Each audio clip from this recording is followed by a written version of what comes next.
That one's recording. Okay, didn't move. And let me start this one. Sweet. All right. Just like my love everlasting, the beat goes on.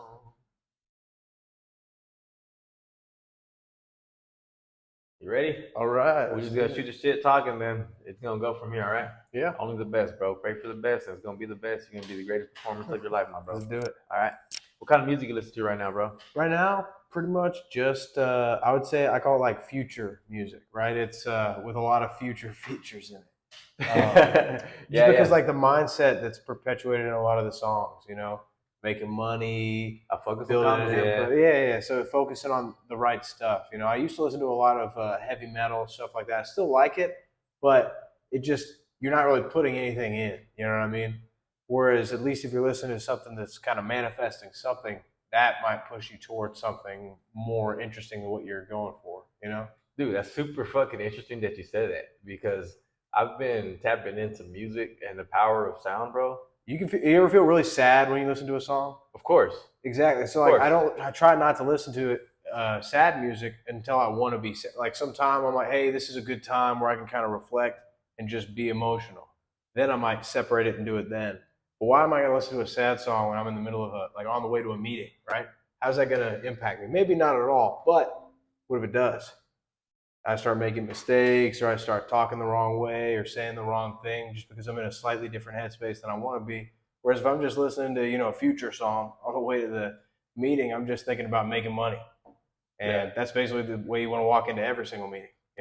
Calm, collected, and thinking about what the focus is. Yeah, for sure. And you're 100% right on that. That's why people have music whenever they come out and they fight. They have that music. They're getting ready. They're preparing themselves, and probably one of the most intense situations you could put yourself in, which is freaking combat, pretty much. Combat sport with everybody watching too. With everybody watching, and you got everybody like it's not just fighting somebody, which is already super intense, but all the people friends and family, are all watching you fight somebody. So it's like you're not just in the street figuring out, hey, do I have this? You're like, oh shit, I'm putting on a show. Yeah. And what's right before the show? Some good ass music. Exactly. So you've had 2 fights? Yes. So what was did you do the same song each time? No, 2 different songs. Okay, what were the songs? The first one was a Spanish song, pretty much getting me ready, talking about I'm that motherfucker. Yeah, I'm the one. Like hip hop or like it was a Spanish. It was a banda. That's the genre of it. Banda, where they have like trumpets, drums. Okay. Yeah. So to me, it got me riled up. It was like that's awesome. And that song. And then the second one I had was We Ready. We ready. Yeah. We ready for ya. Hey, you can't go wrong with that song, bro. Yeah. You can't go wrong. But you're right. Music, the sound, 100%. Power of sound it affects your emotions, and your emotions affect your actions. 100%. So how I see it, how I view that, just reflecting on how you say you listen to different kind of music, putting you in a different type of mood. So I see that the exact same the way I view, and that's why it's very important to I guess I'm trying to say, like, what you listen to will put you in your state, because your mood is your state of being. Like exactly. You said, you want to be in the fight. You want to be fired up if you're going to a meeting or trying to make a sale or whatever that is. Whatever that is, you want to be prepared, and I think music is a good outlet for that. Definitely. And when you think about it like that, so it's not just what you listen to, right? It's everything you surround yourself with, everything you do is who you are. People always say, you aren't what you do, but you are. If you're a guy robbing house after house, or robbing people at gunpoint, inside, that's affecting who you are. That's becoming what you are, because what you are is what you do. So if you're training every single day, you're that guy who gets up, you go and you train. And that becomes your reality. And whatever that guy would do, whenever that guy goes to the grocery store, he picks the foods that guy would do. Because a guy who trains all the time, probably not going to eat just bad foods for him. He's probably going to be a little bit more selective. And then all of a sudden, one action becomes 1,000 actions. And that becomes the whole person, who you are. as a person. Dude, that's some deep shit, bro. Yeah, man. That's some deep shit. I've been reading too much, man. I think all these different things all the time, but that's one thing I've just been thinking of is what you like. I have they can't see it, but behind us or behind you is a whiteboard, and I write everything out. I try to think on the whiteboard. I do that. I read all these different books. Most of the media I consume is about like a specific topic I'm trying to get better at or learn. And when I'm driving around, because I drive hours and hours and hours on end, I'm mostly listening to stuff that is informational. And then those short rides are the ones where it's music. Or if I'm on the way to the gym, it's definitely music. It's not gonna be an audiobook. We ready? That's gotta be. Yeah. You gotta add one of that to your playlist if you don't have it, bro. I don't have it on my playlist. I should add it. I have this playlist. I'm basically trying to capture a mindset and an energy in a playlist, right? Of course. And the problem is how you create like that 10 or it's like 15 songs, perfect vibe, but you can't find more songs that are just that exact vibe you want. And so eventually you build up another playlist that's good, but none of the songs mesh. You're just like, man, I want to extend this vibe. And so a lot of the songs on that playlist are focused. It's like stuff like Big Money Flowing Fast or whatever by Rick Ross, or you've got what's that song with the Conor McGregor speech in the beginning? That's a great song. I haven't heard that one, bro. Where it's about to go stupid again. He on the roof with the friends. Yeah, bro, you gotta show me that one. Oh, dude, it's so good because in the beginning it goes, I want to thank everybody from the bottom of my heart. I want to thank absolutely nobody. Yeah. And then the song just starts going. And you're like, dude, this is the hardest intro to a song. They took that speech, which was good, slapped in the moment, and put it with some amazing music. And so stuff like that, or Future does a lot of songs like that. Yeah. I love anybody who talks about that kind of stuff, moving forward. 50 Cent, he does a lot of that kind of stuff. Or I like all of those people who do that, and a lot of it is in hip hop because I used to listen to a lot of other genres, and I still do. But hip hop's like the only one where I can balance. I know what I'm going to be thinking about and manifesting, so to speak. Yeah, for sure. And you're pretty much taking advices from people. Through in that music subconsciously. Yeah, you're taking advice from these guys that are established. You know what I mean? I mean, who knows what their personal life look like, but we know what their business life, their career life, what their career life is, and they got a career that you can probably take some notes or two. And if they're talking some good shit in their music and they're expressing how they feel, and people are fucking with it because they're established. These guys are. There's multiple levels to it. You can learn from what they're connecting with people on. That's a good way to do it. But you can also just learn from like what they're doing, right? What they're saying they're doing. Watching those people on podcasts, they'll talk about this stuff all the time. This is funny because it makes me think of, you ever seen the meme or it's like a question basically, would you rather have dinner with Jay-Z or take $500,000? And then they interviewed Jay-Z. He said, take the fucking $500,000. Don't be an idiot. Yeah. You can listen to all my songs for free on a streaming service. You spend $500,000 on a business. And I love that because I was like, man, that's how you should really do. I mean, he would never take the dinner with him, and he's him. And so it's funny just because they put their information there. You know what I mean? They put it in whatever they do. We all are creative to whatever we are.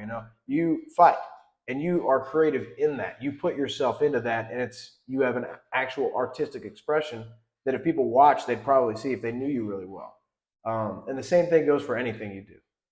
Whether it be music or movies or, you make food. I guarantee you your artistic expression comes out in making food. It comes out in everything you do. That's why I think what you do is so important, right? Because all we are is putting out what we are. And so whatever you choose to put out, good or bad, that's what you're doing. That's what you exist as. Because if you think about life like you live in just this moment, right? Then whatever you do right now is all it matters. Which is why I think it's so important to think about, and ruminate on the idea of what are we doing at the present moment? How present are you in this moment? Yeah, and reflecting back on what you just said, to simplify things, I agree 100%. And how I simplify it on my life to just my way, it's like a way of living now. How you do something is how you do everything. That's why I tell myself that all the time. How you do something, how you do everything. So just like you said, how you express yourself in cooking, you're going to express however much energy, however much like thought and emotion and action you put into that cooking, it's going to reflect all around you. The guy with a dirty room, you're going to look at his room and you're going to see his life, and they're both going to look really similar, right? Yes, And 1,000%. it's funny because it's easy to say, like, you know, I mean, I've had a dirty room before, right? We've all had a dirty room before. You come home, but it's easy to be, oh, well, I've been traveling a lot. I've been working so much, right? It's like, yeah, you've been working so much, so you decided to give up on doing other tasks that you have. So if you look at it like that, you start wondering, yeah, well, man, and you start looking at the scale. You're like, man, I'm a little bit overweight because I've been eating, you know, all this fast food because I've been working so much. And all of a sudden, one thing becomes 1,000 things. Just like that one good thing became 1,000 good things. You let one excuse you from 1,000 obligations, and now you're the man who doesn't do anything. You're the excuse guy. Exactly. You're toiling endlessly, and you're guaranteed your life's worse. You're gonna feel worse, and you're like, why? Why does my life suck? Why? Because how you do something is how you do everything, right? Exactly. It's multiplied effect to everything you do. I mean, you can have one slip up. It's important to everybody, you know, especially with dieting. You know, that's one way people think is, oh, I messed up. I got to restart. I'll do it a couple more days and then I'll just restart. I think we had a similar conversation about something like that. For sure. And it's easy to excuse yourself and just, oh, well, now since I failed once, I'm just going to continue this failure period and then reset a little bit later, right? So let's say you decide, let's say you're not eating cupcakes. And then today you eat a cupcake. Oh, well, I ate one cupcake today. It doesn't matter how many cupcakes I eat today. I just can't eat a cupcake tomorrow. You do a lot of damage in one day. Sure. And so it applies to everything. You know, you have to, if you make that mistake, you have to be like, you know what can I learn from that? And how can I not do it again? Otherwise, it's just going to be that perpetual motion thing. Yeah, yeah, and it's a cycle, repeated cycle, and that's how your life is going to be ended up unless you change, right? Life is it's like this movement. You know what I mean? And wherever you're moving is the way it's going to go. And so if you're moving the wrong direction, you have to push back against all the force you've brought with you to move that direction. Oh yeah. What do you think the biggest lie people tell themselves? That's a good question. I lie to myself all the time, so it's of course that's a really good question. I think that the biggest lie people tell themselves is mostly that it's not possible. You know, okay. For example, you know, somebody might say, "Oh, well, I want to do this. I want to own this or that," and then they ask themselves or they ask somebody else, and their friend or their partner or whoever it is in their life, their mother, their father. Oh, I don't think you can do that because of this, this, this, and this. Oh, yeah, you're right. Then they stop and they believe the lie. Or I've had it where I've gone to my, this is a literal exact example. I go to my buddy. I'm like, yeah, man, it sucks if I go now to practice. You know, because I live pretty far from the gym. Yeah, you're good. You're good. You know, so if I'm like, man, oh, if I go now, I'm not going to make it in time. It's this, that, and you know, excuse. And then I'm like, I'll just go for a run later. He's like, yeah, you know, as long as you're, you know, doing something. Then I'm sitting on my bed. I'm just like, nah, man. Because if I'm the guy who uses this and he can't do this, where does it go? And so I just got up, got in the car, and went for it. You know, I think we all think that every once in a while. It's like, oh, I'm too late. I might as well just skip out. Oh, all of a sudden you've missed 5 classes in a row. For sure. And now you're not going at all.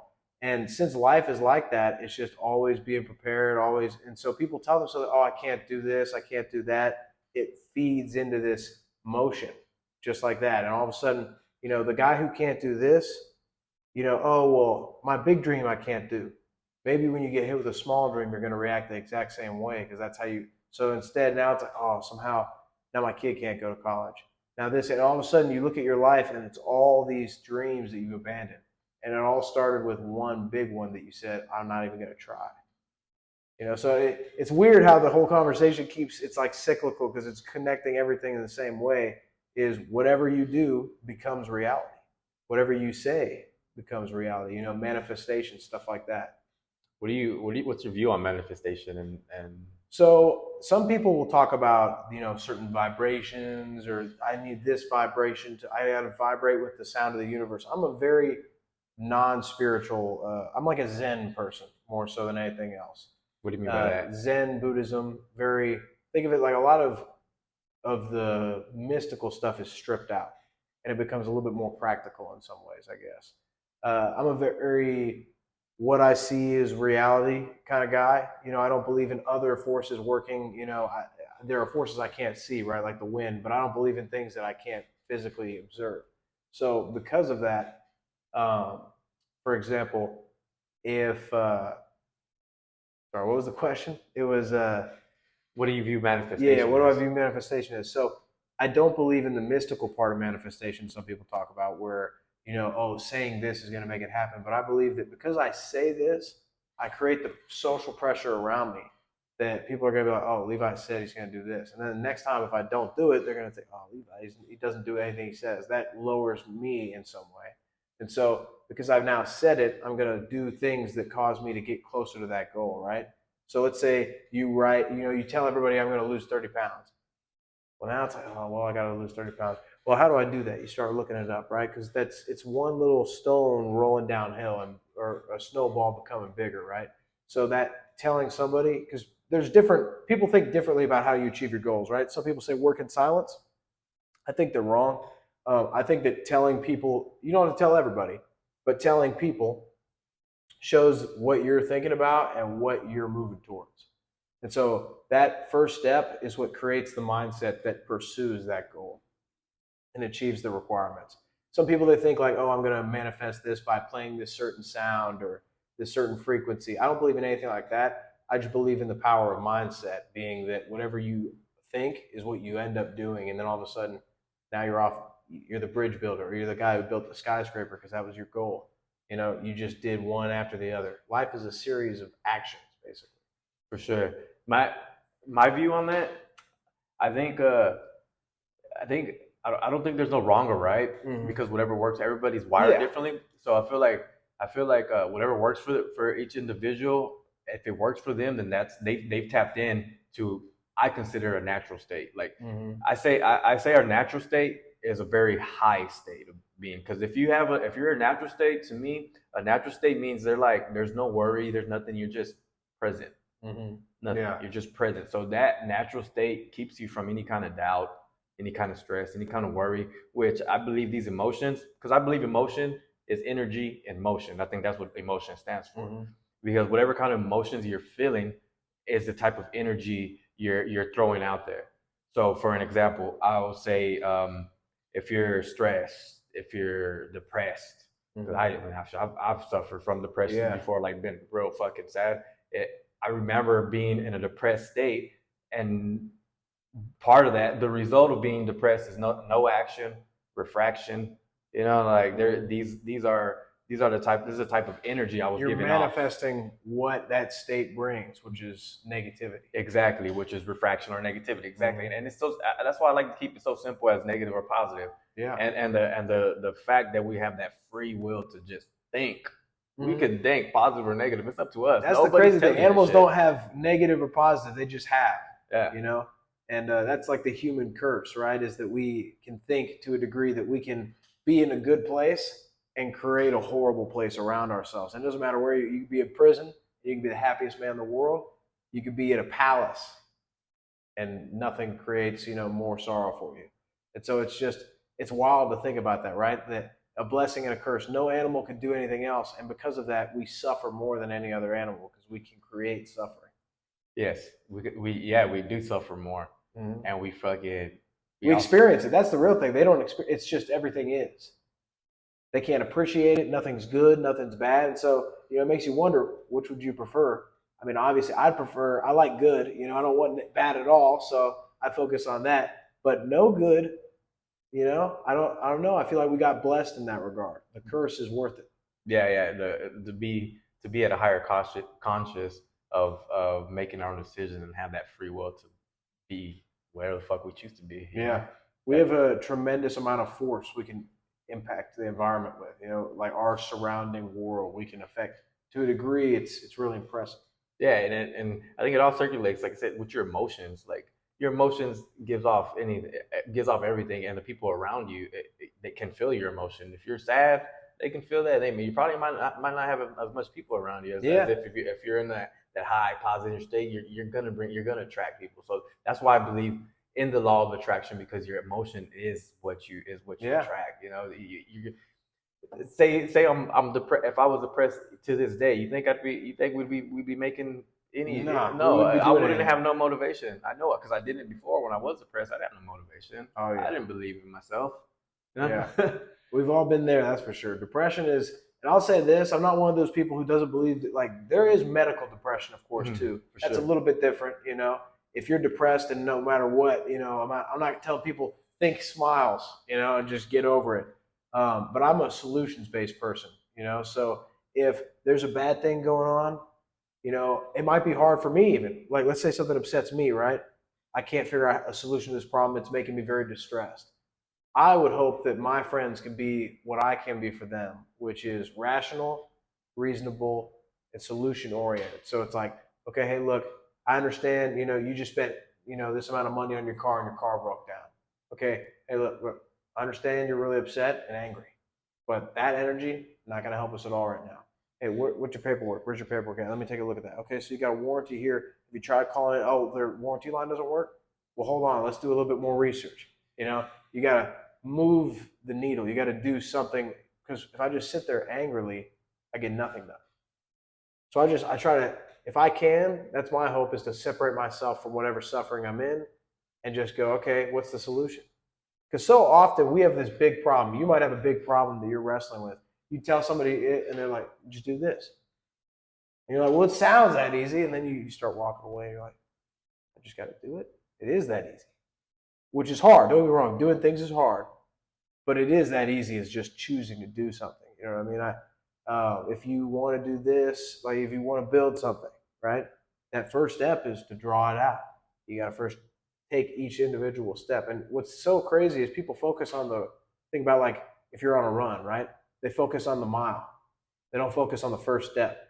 All you got to do is put one step there, and then you focus on the next step, and you just keep going, and it all loops back into what we said earlier, because life is one moment, this one, just always. And so whatever you're doing in this moment becomes your reality. You're depressed in this moment, all the other moments don't matter. All the happy times can't make you happy. All the great things you think about, in your life, anything you've done before that you were proud of, doesn't help you, because in this moment you're not happy. So that's what matters in present. Yeah, present moment. pretty much. Only, I mean, because think about it like this. I don't know how many people have passed away in your life. We've all experienced, that to some degree. It really is, hey, what's up, man? We shake hands, we high five. Tomorrow you're gone. I may never see you again. So people say live like you're dying, kind of. But it's like, if I think to myself, I might never see you again, how am I going to treat you? Probably going to treat you better. You're probably going to treat me better. All of a sudden, that multiplying effect now affects the entire world, and now everybody's in a better place.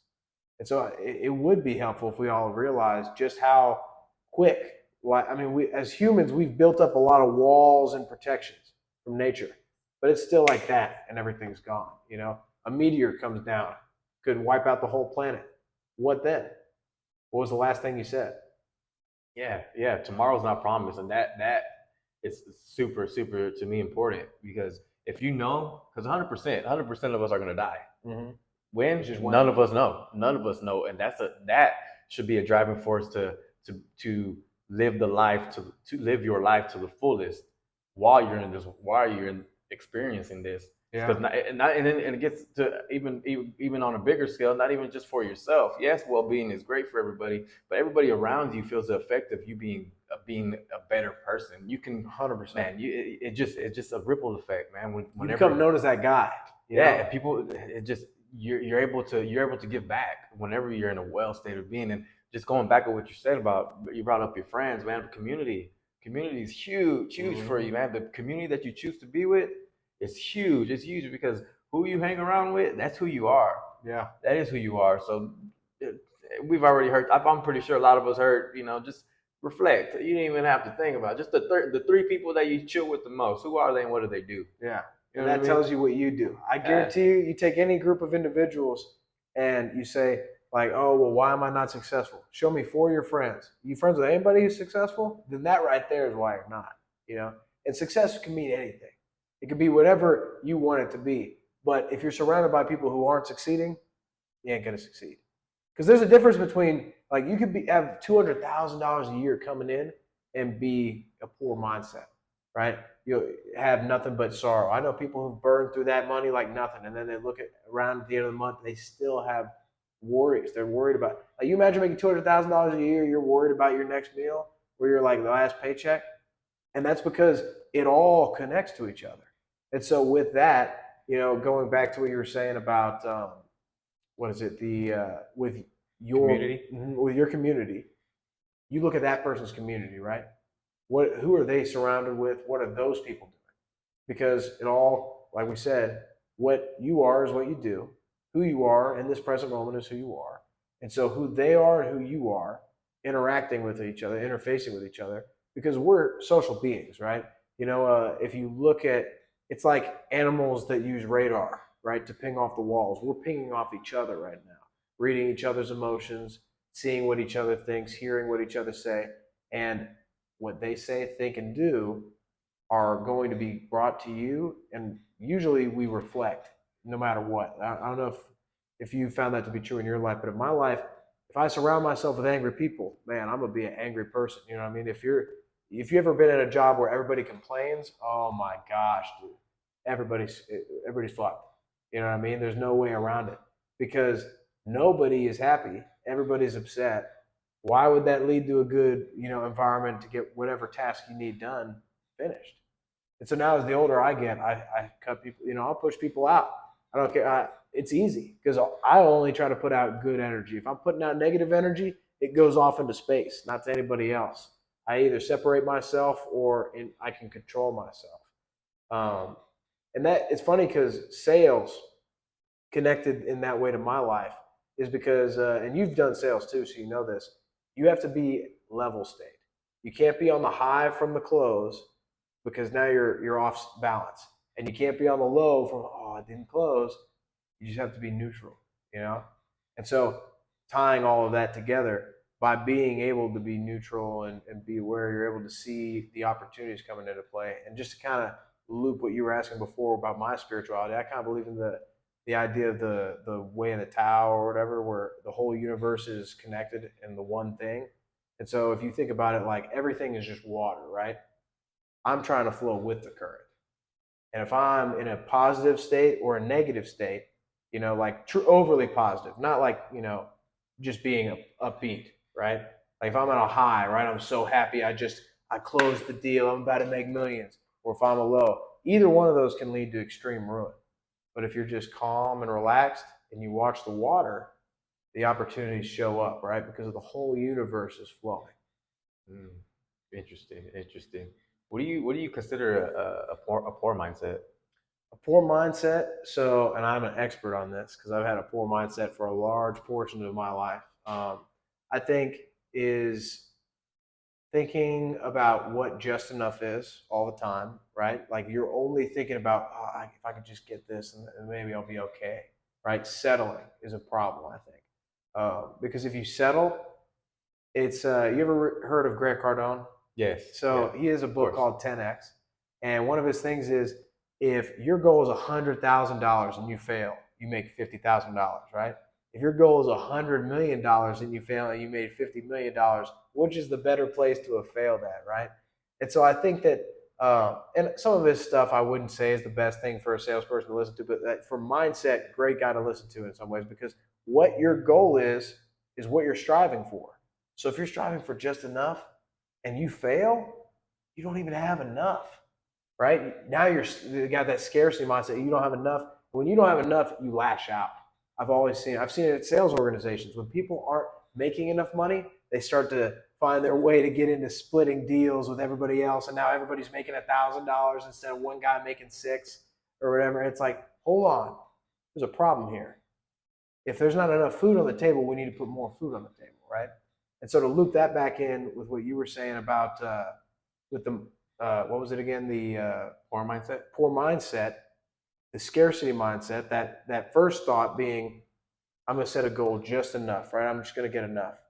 Then failing at that, and then that steamrolling into eventually that degrades all the way down into the scarcity mindset of just being like you're trying to take from other people because you don't have anything, and you're just worried about protecting the nothing that you have. And so that negative mindset starts to perpetuate itself. I read a book a long while ago called Think and Grow Rich by Napoleon Hill. Love that book. Tons of people have read it. Love it. Yeah, it's a great book, and it's true, right? When you're the guy who doesn't have $1 to give to the homeless guy on the side of the road, you're also the guy who doesn't find a random investment that makes him $200 or the next time because you're so worried about losing a dollar. Why would you spend any to make it? And it all loops back into it. So it's not just money. Some people, they don't even want money, right? You don't have to have money to be happy. In some parts of the world, you do. Other parts of the world, not necessarily required. But the main thing, separate the money from it, I think is what you want, right? If it's money, if it's a thing, if you want to be a Love, baker, relationship, love, maybe. relationship.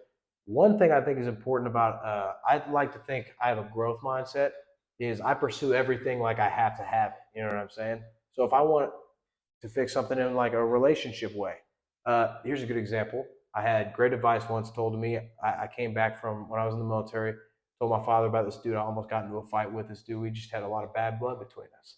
And when I reflected on the reasons he didn't like me, I found ways to improve myself. And when I did those things, me and him became fast friends and we got along and everything became better. And so I, by pursuing your goals relentlessly, whatever it is, if you have a goal to be a more spiritual person, I believe in no gods or anything like that. But if I wanted to be more spiritual, I would seek out those things, right? If you want to be closer to God, what does closer to God mean to you? You know what I mean? What does success mean to you, right? It might not mean, I've talked to people, because they've said, well, I don't like the way you talk about this or that because, like, not everybody needs to have that. I'm like, no, I totally agree. Not everybody has to have the same things, but everybody has to have what they want. That's what I think everybody should be going for. So if you don't have to want $100 million or whatever, you don't have to want a plane or that. You can want the best school for your kid or the family vacations that everybody loves or whatever. You could pick anything. It doesn't have to be material. It could be you pursuing spiritual wealth. I want to know myself so well that I could go by myself in like a room for 5 days and come out and I'm just fine because I just got to enjoy myself in there or whatever it is. If you want to break world records, if you want to be an MMA fighter, if you want to win all these fights, if that's your goal, you got to treat anybody in the way of that. You got to treat any emotion in the way of that like it's trying to rob you of your money, right? Like all of a sudden you have something come up where you have this obligation that's pulling you aside from that dream. Nah, man, that's not pulling me aside from that dream. I'm finding a way to either delegate that obligation, get rid of it, or solve the problem that's creating it, and then moving back in the direction that I want. Because we have whatever we are doing in the moment is who we are, right? So if you're not pursuing your goal now, you're not achieving it tomorrow. That's the book I sent you is a lot about that in a lot of ways. And when I read that book, I was, oh shoot, Bro, I was, I'm halfway through it, bro. it's funny is because it's stuff you've heard before, right? But the way it hits you, you're just like, oh, It's story mode. That's yeah. what it is. It tells it to you so well. It's such a good story too. The book we're talking about is The Richest Man in Babylon. Great book. If you guys haven't seen it, man, I recommend seen it. If you haven't read it, the audiobook, it's free on YouTube. So I'm listening to this right now. Yeah, it's from like 1920s. So it's a real short book, not too crazy, and you can immediately after you read it, you're like, yeah, that'll definitely change things though, because you can imagine it, right?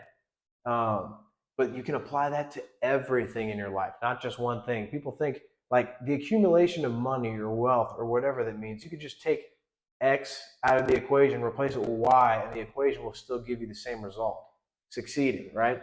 So in that regard, there's a lot of different people, public speakers that say different things like take massive action, I think is something that Tony Robbins said back in the day a lot.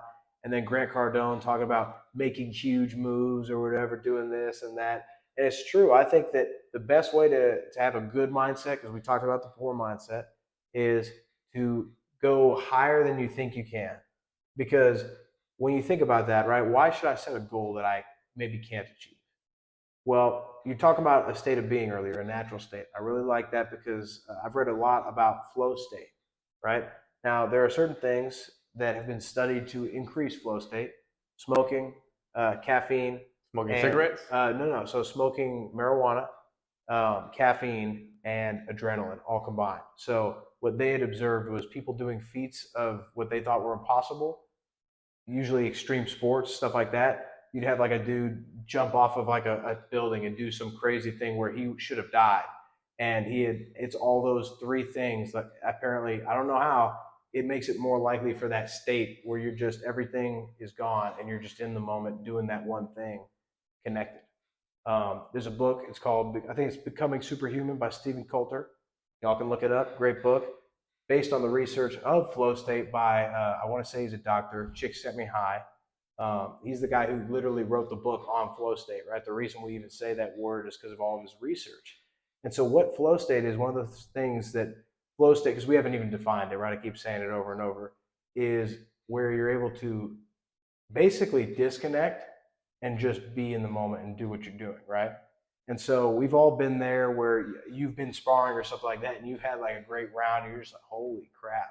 You were in like that ultra instinct mode. He throws something, you read it all because you weren't thinking at all. You were just in that moment reacting, at perfect peace. And so flow state is that, but what flow state is it requires certain things, right, for that growth, because flow state is about becoming better than you are. So you want to have something that's about 1% or, between a small percentage better than what you are. Now, I'm not trying, for example, if my goal is to jump, right, a certain height, I don't want to pick 10 feet if I can only jump 5. I would pick like 5.5 or whatever, and that goal I can rise to. And so by setting a goal that's above what you can reach, you're making it more likely for yourself to achieve flow state. I like to be in flow state as often as possible because flow state is where you achieve the most success. And so by putting yourself in that sort of perpetual motion of flow, by saying, I'm going to relentlessly pursue this thing that's just outside my reach, I might not be able to do it. But always make sure that path, because you don't want to, tear through stuff. You don't want to burn all the bridges and have nowhere to go home from. But you also don't want to be the guy who is leaving stuff on the table because he's not all in, right? So you find that balance, that plan where you're moving forward with the best motion. You don't ignore obligations, you solve them, right? You don't just cut them off, right? If you want to go train and your wife is the reason that you can't go train as much, you don't just block her and then ignore her, right? You figure out a way to make your life work. Where it right? works out. Yeah, exactly. Where it's all balanced. Exactly. And that, in the end, the older I get, the more often, and it's so funny because I've been what I call an extreme person my whole life, an intense liver who I'm always, it has to be this way or that way. And the older I get, it's all about balance. It's all about the middle, that place where it all rests. Too good is too good, too bad is too bad, because if you could just be the same everywhere, you'll be in heaven all the time, right? Like that's the goal, is to just be in that perpetual well state, I guess you could say. Your natural state. Exactly, your natural state, your flow state. Yeah. Because me personally, and you haven't asked this, but what I think is happiness is being your best self, right? Like if there's a box unchecked for you, check that box and see how you feel afterwards. For me, there's nothing better than having gone and done what that goal is and completed that and then on to the next one. And you use that motion. Momentum. Exactly. Momentum, emotion. It pushes things out of the way. The world makes way for a man with a plan, they say. While all the other stuff is going this way and that way, if you're the guy focused and driven, you can cut right through all of the noise. You just split up the ocean and walk right through that. Exactly. Right? Just like, what's his name? Abraham? Is that the one? I believe so. Yeah. One of those guys. Abraham or Moses, or it was Moses. Prophet. That's the one. It was a prophet. Yeah, Moses. Moses parted the sea. We got to go back and reread it. Man, I guess, man. I try to read I read a lot of those, not just like, the Bible, but like the Bhagavad Gita, or that's like the Hindu one. I've read the Tibetan Book of the Dead. Wouldn't recommend that one as much. Sounds cooler than it is. It's kind of hard to apply, like some of it. The Tao Te Ching, amazing, life-changing. I want to say I started the audiobook. I didn't finish It's very short. It's like you can get it done in 2 hours. But it's incredible. It's some of the greatest advice you'll ever receive. For me, at least, it's a part of what I consider like the overarching mental web that I've created that lets me operate and be in a good mood and handle life differently. Because I was at a point where I wanted to be dead every single second of every day. Why? Back like 4 or 5, no, it's been a while now, maybe 6, 7 years ago. I was just always unhappy. And I would always constantly think, how can I make myself happy? Why am I not happy? And it was like trying to grasp sand in your hands, right? And so I kept looking for anything, whatever I could find. At one point I went to like I was a church guy, so I would go to a Bible study every single day. I would usually go to one, maybe two. So I became the guy who was there all the time, living and breathing. And I was just every time I would look around and I'm like, why am I not happy? Still not happy. Even going to Bible study, you were still unhappy. No, because it in the end, it like the community made me feel better. Don't get me wrong, and I'm a big proponent of that. I would never tell anybody to separate themselves from a community that supports them. But my problem is internally, I just couldn't be happy at all. And so what happened was after years and years of just like, turmoil based off of this state of unhappiness. What was going on in your life real quick Yeah. So at that time? So we get a better understanding of like, yeah. I just want to get a better understanding of like, why you were unhappy? Sure. So, I got out of the military in 2018. And when I was in the military, pretty much honestly, from 18 on, had a pretty bad time, in my life. I was just very unhappy place. You get separated from a lot of your family. You go off to a different place. I was in Alaska, so basically as far from Texas as physically possible. Maybe like 100 degrees different. With the weather, it's literally. I've been in negative 68. I don't know if it's 100 degrees difference, like but in Texas, over here, 75 over here. 60. Exactly. So cold that it hurts. And I can look back and enjoy some of the times that I had then, but in that time, in a lot of ways, it was darkness for me, just all the time. There was this tainting thing of just a shadow on my life. And the biggest thing I can explain is, I want to say it was 2021, maybe what happened. Pretty unhappy. This is mostly like, I would consider it almost like a depressed state, like almost like medical depression. I just couldn't be happy. Things, it's like you take a bite of the food and you don't taste anything. Nothing is good. Kind of like dim gray. Yeah, exactly. It's like it's raining all the time for you. And it's just dark outside type stuff. So and this is so funny, and I don't encourage people to do anything, illegal or whatever. But for me, it was DMT. I was at this point in my life where all the time I thought, like I said, about death. I pretty much couldn't figure out why I was depressed and what was wrong with me, And you've talked to me before. I'm a persuasive guy, so anytime I went to therapy, I would just convince them of whatever I had convinced at the moment, and then I'd go back to being depressed whenever I left. And eventually I'm like, man, this sucks. If I could just like find somebody who could read me well enough, maybe, but it's so expensive too. See through your bullshit type deal. Exactly. And you're like, I'm paying you $150 an hour, and you're not even calling me out. You're just letting me lie right now. You're just letting me, like, not even lie. You're letting me spin life in my cool way, right? The way I've told it. And so I've told the story, not the truth. And so I run into this issue over and over again where I'm unhappy, and I think to myself, why am I not happy? How can I be happy? I don't know. And I think it stems from, because you asked where could that all come from. So I was adopted, and because I was adopted, I'm cool with my adoptive parents, love them to death, don't really think of my birth parents at all, except for in that when I was little, I found out, they told me, my parents, and I didn't necessarily, it's not like, oh, I want my other parents to love me. It's more like, I want them to know that I'm the shit, and that was a golden ticket that was not cashed. You know what I mean? Like, for sure. Like, because, so I think of it like that. And I'm a rational guy. I know the realistic life reasons that led to me being adopted, right? But that chip was put on my shoulder when I was like a baby, right? When I was little. So even though I know the truth, I use that. Oftentimes I use it as fuel, right? I want to do great things to show that. But that probably had a bit of an impact on me. And at different points in my life, I learned how to become more social and how to have a better time and handle things. I've become a lot better adjusted over the years. I like to think that I'm like a tea that's getting better or whatever. You're just self-mastery. Yeah, exactly. Yeah. But I made there was a lot of mastery. You know what I mean? I was the jagged stone, and now I'm getting a lot smoother. Yeah. I think people start off a lot less jagged than I was. But it's good because it's kind of like the spicy food, right? It might sting a little bit, but you like that zest in your life. So for me, I was depressed all the time. I do DMT. I do a lot of it all at once. How much, bro? How much? So I got a cartridge. And I did the whole cartridge in an hour and a half. And where are you at? And I was so I was living in Brookshire. out in the country. So there was a little bit of Where's forest Brookshire? around me. Brookshire, where? Outside of Katy, Houston Oh, area. Texas? Katy, Yeah. Texas? Yeah, okay. So like, you know where it gets like country, and there's just nothing out there. There's like 5,000 people Out there in the boonies? Boonies. I used to rent a place, a room out there, and I would stay there. So I was like able to see nature because it was on acreage too. Oh, yeah.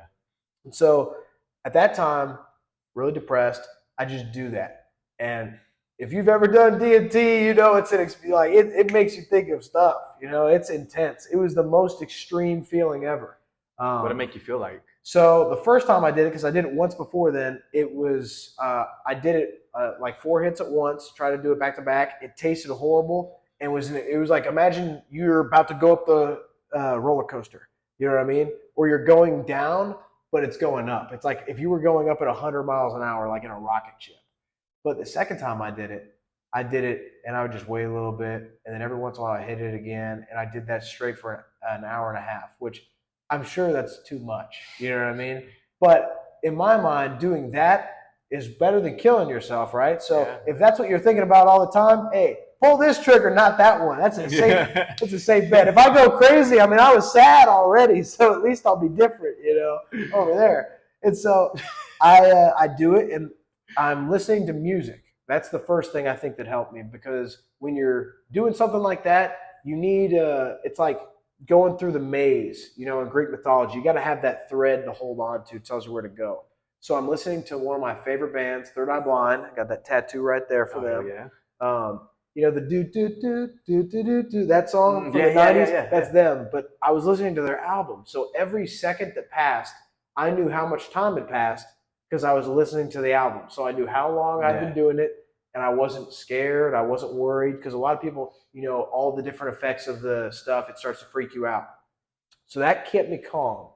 And I'm just walking around, listening to the music, and I just hear in my mind, or it's like words that just came into existence that weren't spoken, but they weren't heard. You know what I mean? Like it's like I read them, heard them all at once, and it was, "You're not happy because you're like the guy staring at the pot waiting for it to boil. Am I happy? Why am I not happy? Why am I not happy? You're not living in the moment. You're not accepting anything. You're so worried about being happy that you can't appreciate anything." And I was like, the weight, you know, some people say when they come to like their religion, they come to Jesus or something like that, they feel a weight lifted off their shoulders. I was like, damn, bro, I just felt a weight lifted off of my shoulders. And I've had 100-pound rucksacks, you know what I mean? I know what it feels like. And so I feel this weight lifted off my shoulders, and I immediately, there's a singe of fear.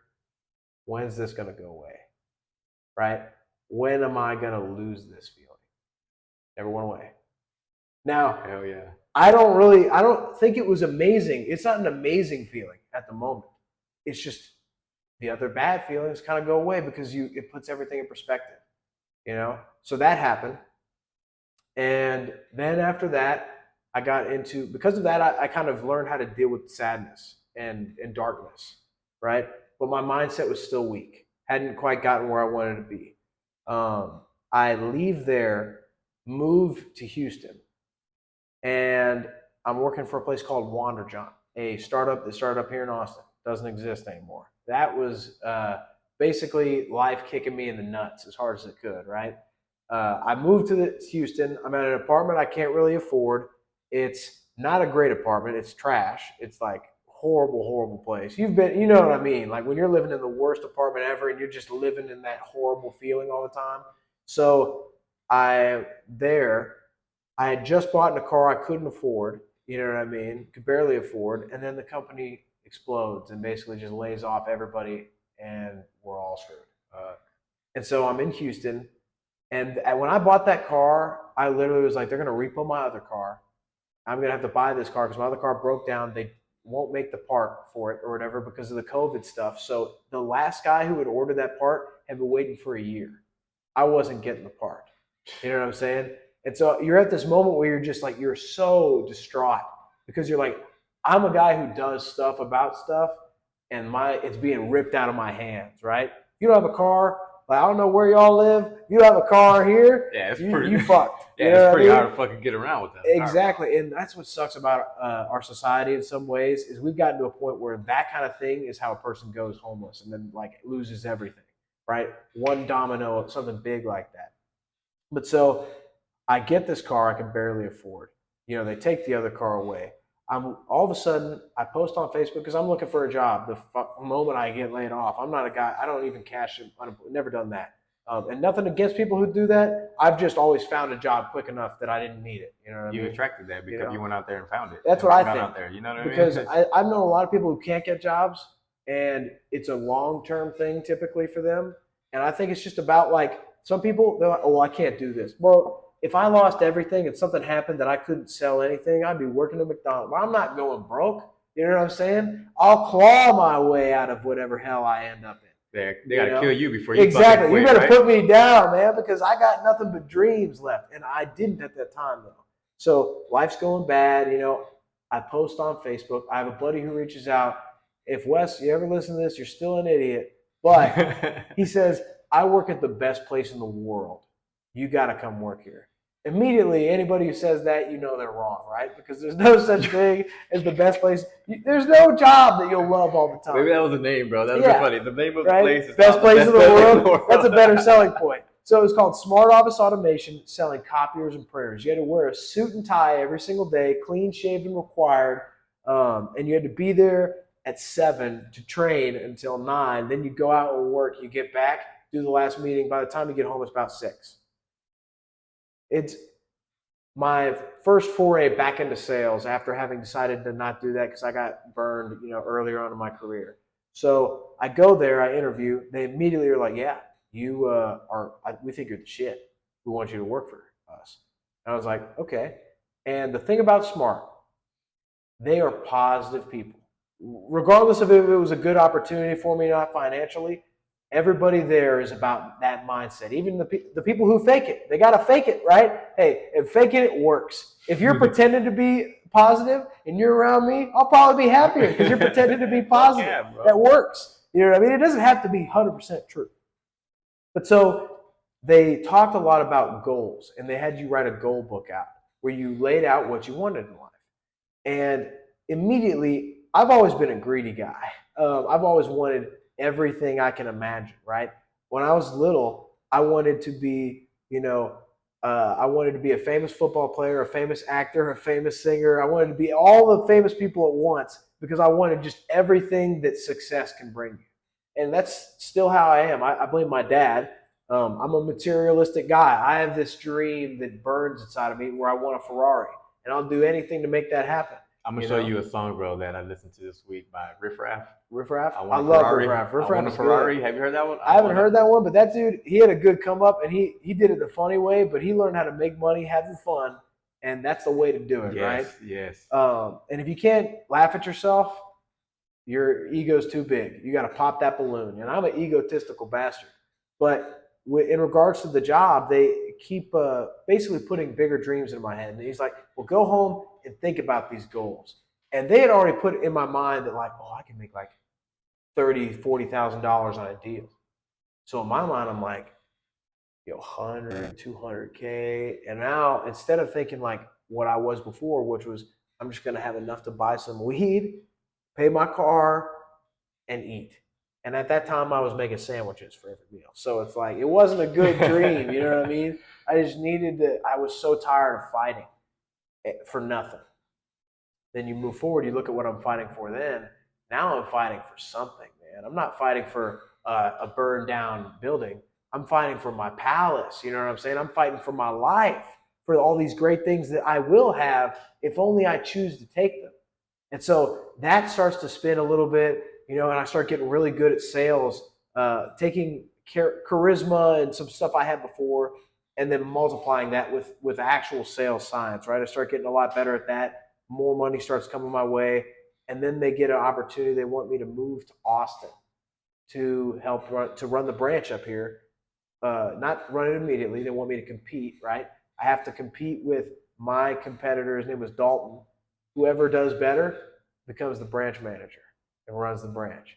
Well, hey, I don't like to lose, man. So I won that. Dalton, if you ever listen to this, you're a homie. He's good too. He's in roofing now, making tons of money, which is ironic because that's what I ended up doing. But Right. yeah, it's funny because I called him. I was like, "Hey, man, is it good?" He said, "This is how much I made this month." I said, "Yep, that's all I need to know." I got the phone and apply and answer the job. I was like, "Yeah, I'll take it. I'll interview." Because pretty much, I mean, sales you can always like it's always gonna be. It doesn't even matter what you're selling. It's like well, it depends. Some people they do the wrong thing. They become the expert. The super expert. There's different levels of expertise. I can sound like an expert. I don't need to be the expert. I can help you make a wise decision because I can find those guys, right? If you're wanting to sell a computer, do you have an IT guy talk to somebody? Hell no. You know what I mean? Oh well, Juan, how much RAM do you want? Do you know what kind of ports you were looking for? Obviously, oh whoa, overload. yeah, exactly. Hey Juan, what are you looking to do with the computer? I'm trying to build. You're trying to build gaming. what? Gaming? Oh, gaming. Perfect. Hey, look, this is a gaming computer that has really high specifications. What kind of games are you looking to do? Man, I love violence. Violence. Okay, perfect. Well, here's a couple of those games that are really big right now. This is what they're going to look like on here. You see that? You're like, oh, sweet. I'll buy it. Now, if I had told you all the specifications, what this was required, what that required, maybe if you were that guy, the IT guy type, you would like that and buy it. But the thing is, if you become the expert, you're not a sales guy.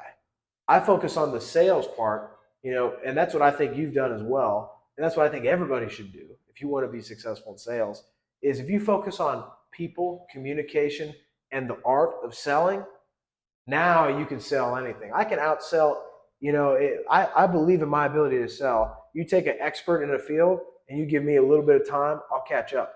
And people be like, well, how long have you been doing this? 6 months. When I came into my company, in 2 months, I was the #1 producer in the slow months. They were like, how's it possible?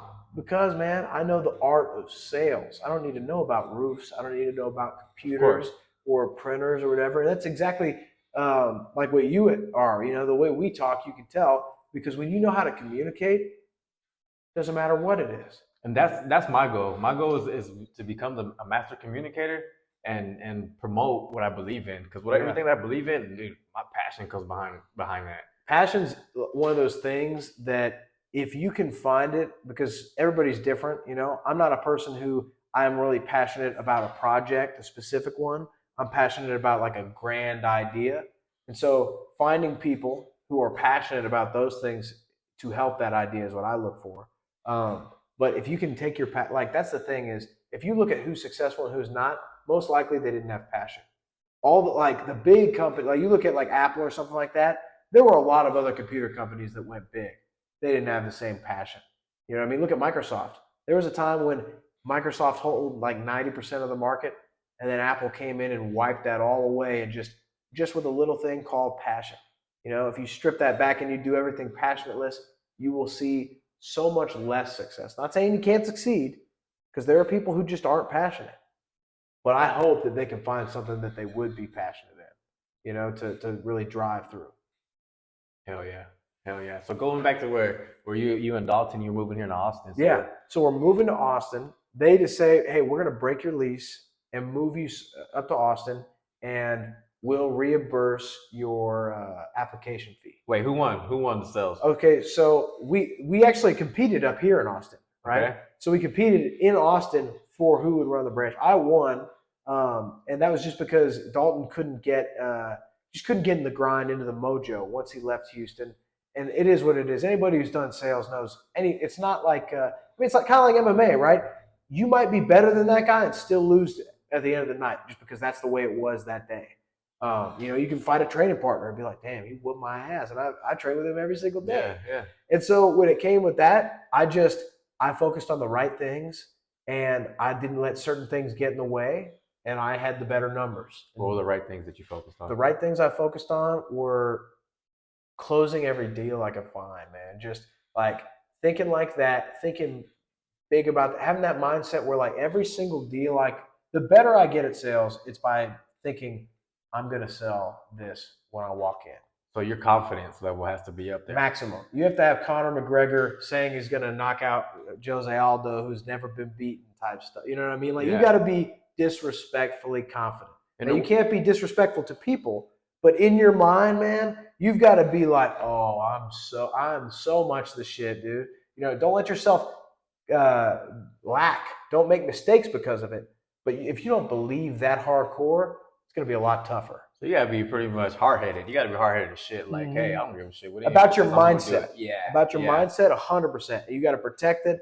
I walk in when I've had my best months in sales. People be like, dude, what happens? I'm like, honestly, when I get to the part where they're supposed to sign, I've noticed this last month, I'm literally like, when they say no, it shocks me. If they have a problem, it shocks me. People are like, what do you mean? I'm like, because I expect them to, I'm at this point where it's like, okay, this is the part where you get your McNuggets. Okay, this is the part where you put your name right here on this piece of paper. And when I thought about it like that, it just flows. You know what I mean? The flow state. Exactly, because I'm focused on the end result. You know what I mean? It's not, I don't think about how can I do it. I just think about do it. Whatever the no action obstacles, is. just the end Exactly. result. Now you got to be skilled. I'm not sure. new at sales, right? If you're new at sales, you do need to train. You need to get good at a bunch of different stuff. Just like fighting, get your reps in, right? Exactly. With enough reps, but you're good at fighting already, so mindset's probably more important to you than most other things, right? Because truthfully, you could get a dude who's way better than you at everything, and him on a bad day and you on a good day, bro, all of a sudden you look like Jesus come into the octagon. You know of course. Fighting to me is 90% mental, and 10% is in your head. I mean, there are dudes out there who, like we've seen, dudes who went into MMA back when it wasn't that popular, who just walked in and knocked dudes out with like no skill at all. And it's because to a degree, if you just walk in thinking you're going to do it, you sometimes can't. Why? Because you can. If you think you can do it and you believe the guy that you're about to face, if he starts believing that shit, if he believes you can do it, you're fucked. He's fucked. Any bit of doubt. Once they believe, because if you believe a lot, your opponent might fall for it too. And all of a sudden now they're like, oh, he's about to whoop my ass. And you might have beforehand been a beginner versus an expert, but if the expert thinks he's about to get his ass whooped, he's probably going to get his ass whooped. And that's how it is. There's a Will Smith quote from some movie I can't remember the name of, and he's talking to this kid, and he says, the man who says he can and the man who says he can't are both probably right. And that's exactly how it is. That's a manifestation thing, right? If you can't, you're right. I believe you. You definitely are going to fail because you don't believe before you've even started, right? Why would you be able to curl that weight when you told me 5 seconds ago, I'm not going to be able to do this? Just smile and try. Don't say anything. You know what I mean? Yeah, just attempt to do it. I read this book recently that we were talking about, Atlas Shrugged, and that's where they said, the greatest thing a man can do is see his potential. And so that's basically what I've made my life about. And so we were talking about coming up to Austin, right? What changed for me was moving out of the bad apartment. Moving up to, you see my apartment now, it's pretty nice. I like it. Yeah, it's nice. You got a pretty view. Yeah, and my thing is when you are able to separate yourself out from the darkness and remove the darkness from inside, it can't penetrate. You know what I'm saying? Where would it go? There's nothing but light in here. And I've worked really hard. I've studied a lot of Alan Watts. Is one of the guys I highly recommend, and it's a lot of it connects to Zen Buddhism and how you approach stuff. Just separating it from myself, remembering life is a game. You got to laugh at the suffering sometimes, and you got to tell yourself, none of this matters, but I know what I want, and that's what matters, right? So I'm going to go after that, right? So when I moved up to Austin and I beat him, I ended up getting in charge of the branch. The company didn't want to invest enough in the branch up here to really make it successful for me, so I started looking somewhere else. I got 2 opportunities. And I took a risk and went with roofing. Never done it before in my life. First month, really more like 2 weeks because it was halfway through the month. I just learned the ropes. Second month was the number 1 producer. Third month was the number 1 producer. Another month was it just kept rolling. And I was like, I know now, because before I left my last job, I was like, I think I'm really good at sales. And I was like, I don't know though. And then I came there, and when that happened, man, I'll tell you what, that multiplied my success, right? Because you come in and you do that, and all of a sudden you're like, oh, I am the shit. Yeah, because you just proved to yourself, and exactly by you proving to yourself, you just made your momentum's already it's gone. Yeah, it's gone. Because now you believe you're bought in, and so now you're like, shoot, might as well try some more, see how far I can go. And so with that, you've heard sort of the gradual the ascent from darkness, right? And the changes in mindset that went along the way. And one thing I will say, a lot of people are different, right? I've met a lot of people who are not growth minded at all. And it's crazy to me because I know some people who I think for 40 years, they've never thought about that. And it's like, what does that mean for them? For the world, really, because that's kind of our duty, right? Our duty is to be our best selves, not just for us, but for the rest of the world too, because we're social people. And so when I see those people, it makes me concerned, and then it reminds me that I got to do my job, right? I've got to keep going. I've got to keep growing as much as I can. So one of those things for me, when I had kept saying I wanted to get back into boxing, so then I went to boxing. It was 2023, so last year. Started going to John's gym up here, liked it, found a better gym in my opinion. No hate, love every gym I've been to. Everybody's been great to me.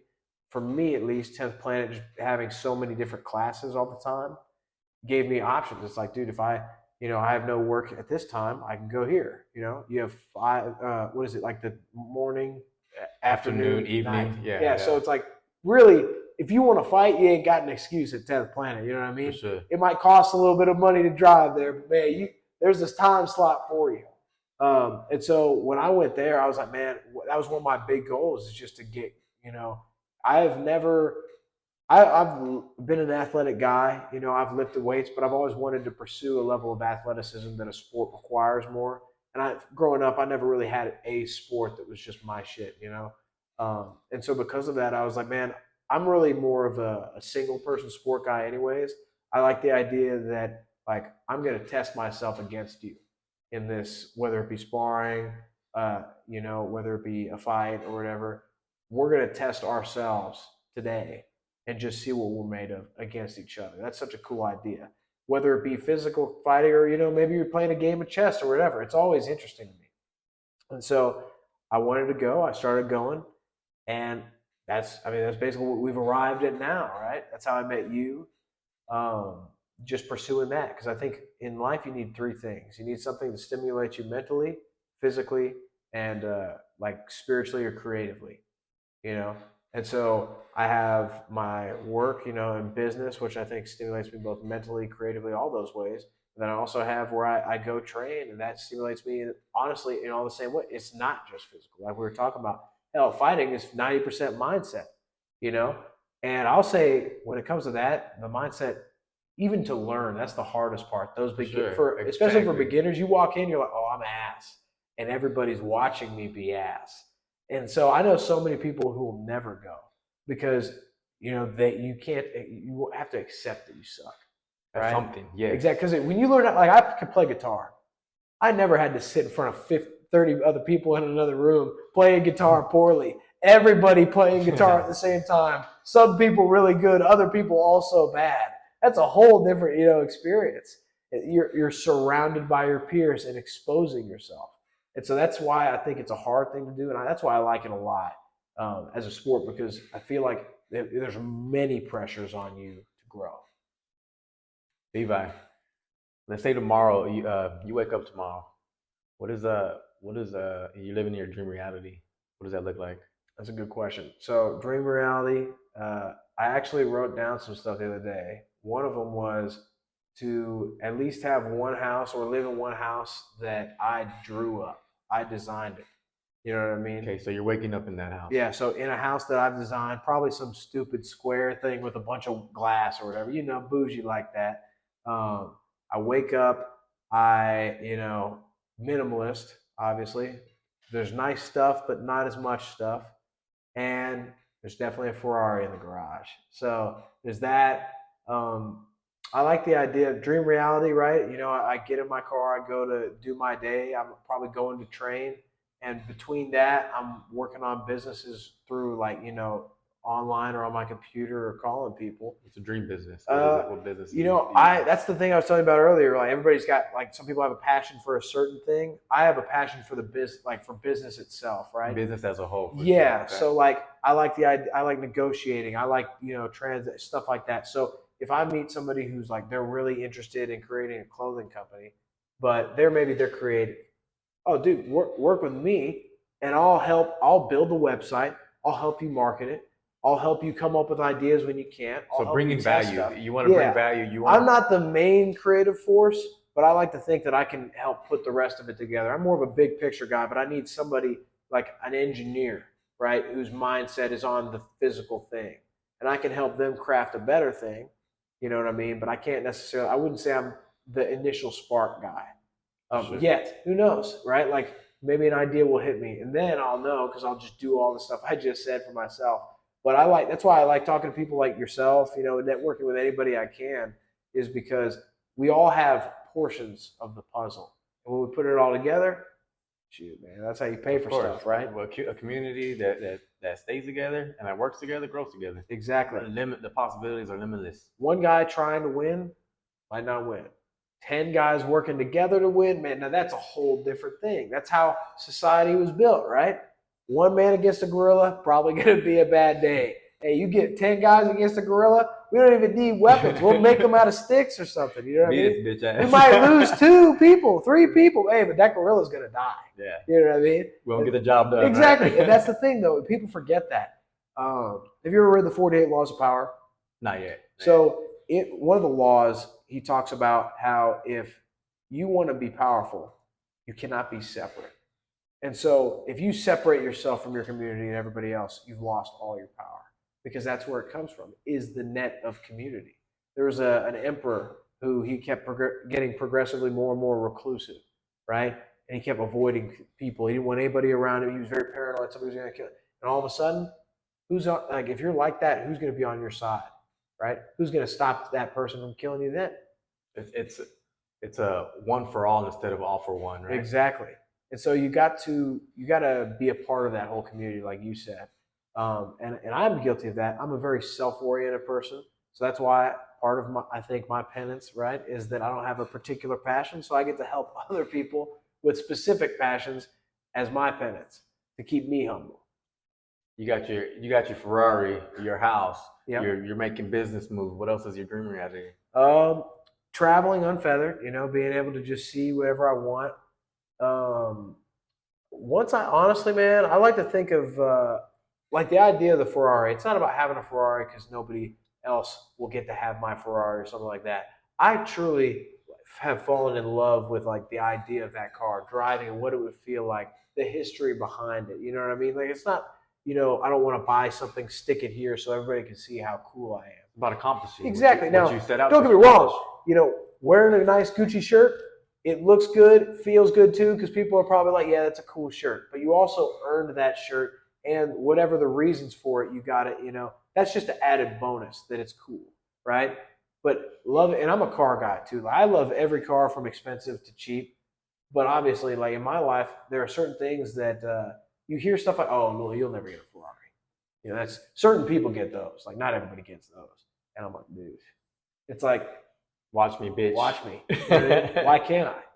What is the now? If I had been born with no legs or whatever or something, you know what I mean? There are things that could get in the way, right? There are things where I would cut you some slack. You know what I mean? But me, bro, I'm driving that Ferrari. I woke up, man. I got all my faculties. So for all the people who can't, I gotta do everything I can to maximize. Like if you have no legs, you gotta maximize your life in regards to that, right? But I've got a lot of attributes that I've been blessed with in that regard, or I was naturally gifted to this, this, and this.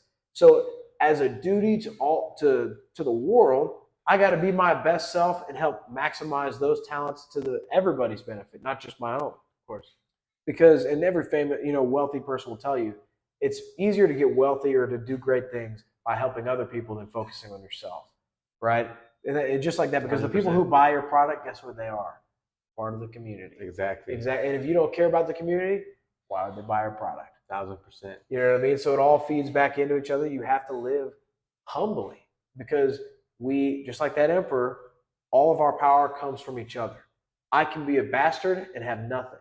Or I can be humble and have a community of people, great friends, people who I get to meet. And by not being that bastard, not being that horrible guy, I now create other positive things for me. I get to have cool experiences like recording a podcast with people who I might not have met before, or do this or do that. Or you take the other route. Yeah. Nobody else is there. Also, you get to enjoy. You can enjoy this thing called life. Yeah. With other people, man. Life's about experiences. For sure, for sure.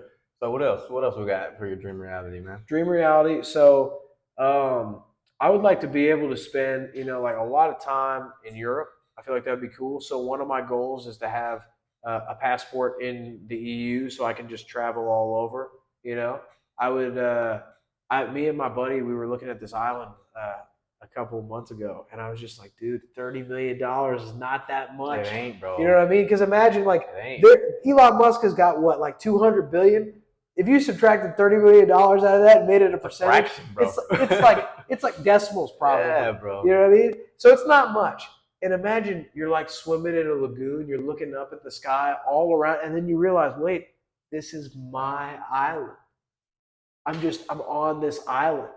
I'm surrounded, like, there's nothing here. Like, that's where I want to get to the point where, because to me, money is not like having something that other people can't have. It's being free so that nobody has anything on you, right? Like, money to a degree is the ultimate eraser of, not like blackmail, but people, like, if you don't have money, right? Let's say you have a shitty family member. Like, let's say your dad is just a douchebag all the time, super rude, but your dad has a little bit of money, and sometimes he helps you and your wife out or whatever. And so you just have to endure it and deal with that. But if you had money, you wouldn't let him treat you like garbage.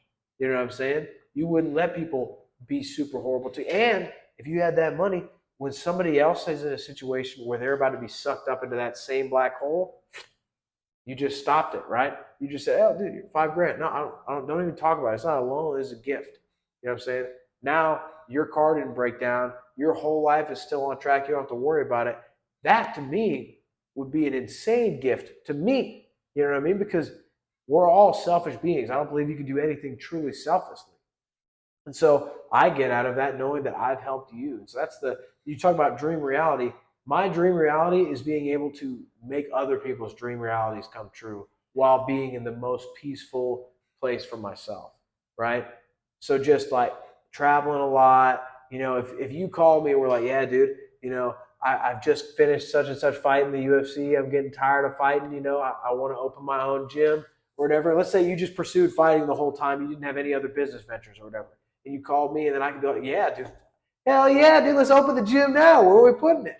You know what I'm saying? Imagine if you could be that guy who could make other people's dreams come true and get to see them, right? We go to see movies where people have fake realities of things that don't even happen that are cool.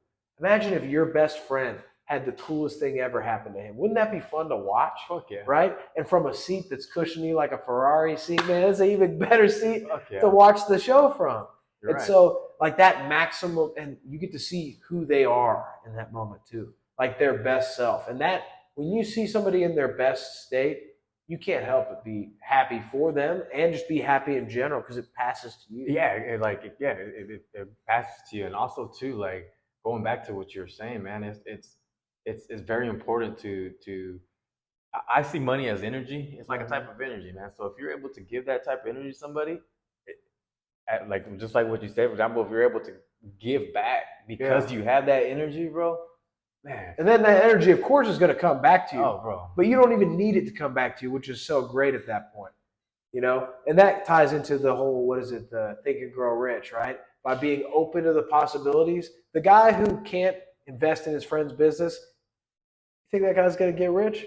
He can't invest in his friend. I mean, I'm not saying you should invest in your friend.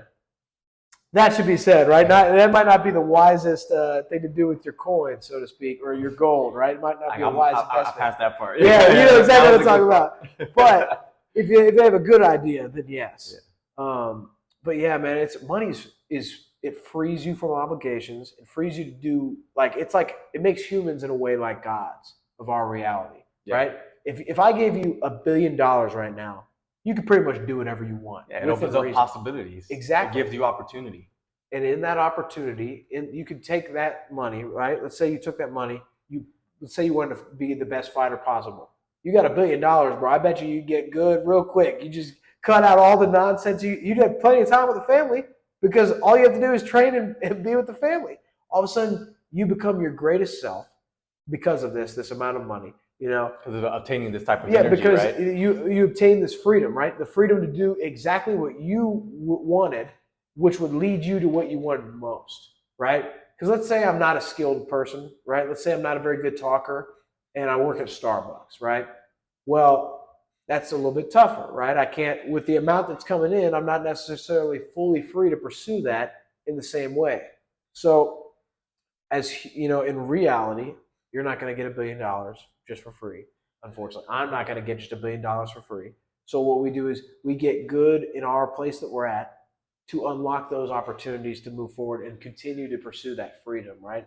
And it's funny because like all throughout history, what is one thing, like you want to talk about, people talk about capitalism or this or that now, dude, when there was a time when you could own another person, you know what I mean? Imagine a world where you could literally not have freedom. We are blessed now, you know. I mean, in a way, we are more free than people have ever been. In some ways, we're more tied up than people have ever been, but that's the nature of reality, right? Nothing's ever perfect one way or the other way. It has to stay balanced. And so, in that regard, the pursuit of that freedom, I think, is like the human spirit, you know, like that, the overall, like what it is to be, is to pursue what you most desire, you know, Yeah. which I mean, is hopefully it's good, right? And what do you feel? How do you feel in your dream reality? How do I feel in it? Honestly, pretty close to the same I do right now, I would think. I like to think that, and that's what I've lately been thinking of is, what would that guy be like now? You know what I mean? How would he move? So, you know, if I want to be this guy who, if you ask me, hey, for help, I can just say yes, doesn't matter what it is, then I got to do some stuff now, right? So I read like 2 to 5 books a week, you know, just constantly trying to bring in information. And I work a lot, you know, because I'm pursuing that reality, because I know what those sacrifices are, right? If you want to be a great fighter, man, you better put in the time in the gym, because otherwise you ain't getting there. 100%. You know what I mean? And you better start to learn how to market yourself, because guess what? That's the one thing people forget in life. If you can't market yourself, good luck in any field. Yeah, it's a brand. You have to brand yourself. This is a big part of why what inspired me to do podcasting is I want to be able to expose people, like expose for who you are, because this is going to be your brand. This people are, and it's going to cut off all the time that people get to know you. They watch your podcast, and you've already talked to. They've already known you, and they get to decide if they want to pursue any They type know of you. relationship with you. Yeah. Oh, they know you a lot. And isn't that weird? Like you think about, like if you watch Joe Rogan's podcast or something like that. If you're a guy to watch someone's podcast, you've watched, let's say, a big podcast that's been going on for a long time, and you might have watched 100 hours of one person just talking. You know that person. You know his You know what I personality. mean? You know You might who know they them are. now. If it's old podcasts you stopped watching, maybe you don't know them now, but you know who they were at that time, and you know exactly who they were. Exactly. And it's crazy to think that we can express ourselves in that way, right? To that degree where I could not know you and you could completely know me. Wild to think about, you know, or at least what I present to be, right? That's the benefit, or the great thing is I think therefore I am. I don't know that you're real. You don't know that I'm real. We're just assuming that we are, and rolling through life. But that doesn't matter. And in that regard, that's what makes it all worth it, right? Yeah. Is that interaction and that interfacing with each other. And that's the goal, is to put your brand out, put you as yourself, as your brand out there, and so people can connect to you. The people that want to connect to you. And they're going to connect in a powerful way. And then that energy is going to come back to you and go back to that. And that's how, like us, I feel like we put out similar energy. Sure. And so we get really great conversations out of that and move forward in that way. So when you create a podcast, you know, let's say we're doing this, we say something that people find interesting, you get like a message from somebody online, all of a sudden you guys both have a similar idea in this way. You start this business or you do this thing. There's just so many possibilities of connection that it's almost like, man, you might as well do it. Yeah, right? All the benefits, possibilities are literally not, I don't know about endless, but I can't write them down. Yeah, the possibility are limitless whenever you put yourself out there and you take action. Exactly. Because, and that's that thing, is you're connecting to the community. Yes. Where all that power, where all that momentum is. Because the world, at least the way I see it, and I'm not a spiritual person. I strip it down to its bare bones. I think that like leaves on a tree, we are to the whole planet, like to the whole universe. We're just all one thing, right? Yeah. So, you know, if I treat you like shit, I treat myself like shit. And that perpetuates itself. And so if you think about it all like that, you know, the power you get from the community, that momentum, it's like that big current. If everything is the wave and you go against it, you're going to have a bad time. Fuck yeah. So I look for the, how to be a part of the big current, the wave. Now that doesn't mean going with the flow, listening to, a lot of people are stupid, right? But a lot of people aren't, you know? And at the end of the day, we're all one. So Exactly. if And we if they're can- stupid, you better work on it because that means you're stupid, right? You're like, if I meet a bunch of people, but man, I'm surrounded by idiots. That's bad, bro. Because the idiot surrounds himself with idiots. Yeah, for sure. All right, well, shit, man, Levi, I really appreciate it, man. I found so much value in talking to you today, Yeah, bro. man, it's been great. And man, this is only the beginning, my brother. Yes, Hey, man. let's get it, my guy. Let's get it, man. Appreciate you, bro. Hell yeah, Let's brother. fucking get it. If you guys like what you saw, I will leave Levi's all the information on Levi's where you can hit up Levi and you can connect with him. See you guys on the other side.